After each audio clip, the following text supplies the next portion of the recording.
am Nancy Gutierrez. I'm the Assistant Minority Leader here in the House, and I represent District 18 in Tucson, and I am a very proud union member and public school teacher. Thank you for being here and taking time away from your classrooms, your students, your families, and your spring breaks to stand up for what is right. I know the exhaustion of long days, the frustration of inadequate resources, but I also know the power of the voices when we stand together. And that's exactly why we are all here at this Capitol, to make our voices heard and to demand that our elected officials do what is right for Arizona students and teachers. Right now, Arizona's classrooms are overcrowded. Arizona's educators are feeling a lack of support, and too many of them are leaving the profession because they can't afford to stay. That's a message I share constantly with my colleagues on the House Education Committee. And that's also why we need to pass a clean Proposition 123 and bring it to the upcoming ballot. Proposition 123 is crucial and because it provides essential funding for our schools by responsibly utilizing money that is already set aside for education without raising taxes. You all know that public education is in crisis. Arizona has been a testing ground for Project 2025, and that began with the voucher scam. Goodness. Yes.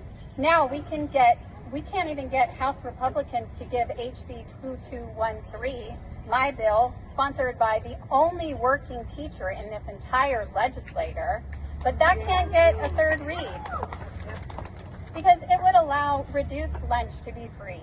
It would feed our children. It would give them the opportunity to not be hungry while they are studying. Doesn't even get a third read. Shame is right. Just as in the days of Red for Ed. How many of you were here at Red for Ed? I knew it. Just like in those days of Red for Ed, your presence here today is important. It is vital. Your legislators need to hear from you. They need to know when they vote on education funding, they are voting on the futures of real students, teachers, and real classrooms. So today, as you walk into those offices, share your stories. Tell them about the challenges you face. Tell them about the students who are losing their art teachers, music classes, myself as a PE teacher because of layoffs. Tell them why so many of your colleagues with the institutional knowledge have left the profession because of the disrespect, because they can't afford their health care, because they're just tired. We do not have a teacher shortage, y'all. We have a shortage of teachers who are willing to put up with this anymore. And then make sure they know what's at stake.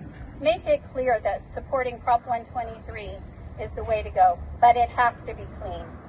Tell them that you demand our reduced lunch students to eat for free. Remind them that education is not partisan, and let them know, and as well as thousands of educators across this state, that you will be watching how they all vote, and you will be voting in 2026. Fellow teachers, union brothers and sisters, we know what is at stake.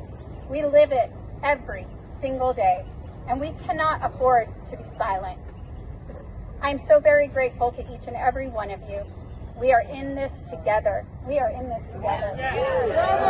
And we will not stop fighting until our schools are fully funded and teachers are respected for the professional educators that we are. Thank you for being here. Thank you for fighting. Let's get to work.